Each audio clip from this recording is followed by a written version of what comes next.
Raffadali, il sindaco Silvio Cuffaro e l'intera amministrazione vi invitano alle iniziative del Natale secondo tradizione.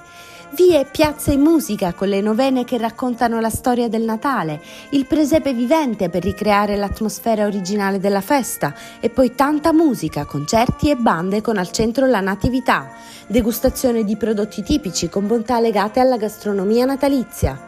Raffadali in festa ricrea l'ambiente della vera armonia, esaltando il significato religioso del Natale. E poi chiusura in bellezza il 6 gennaio al Maxi Santa Claus Village allestito in Piazza Progresso con un grande show per i bambini e tante leccornie da gustare. Raffadali, il Natale secondo tradizione.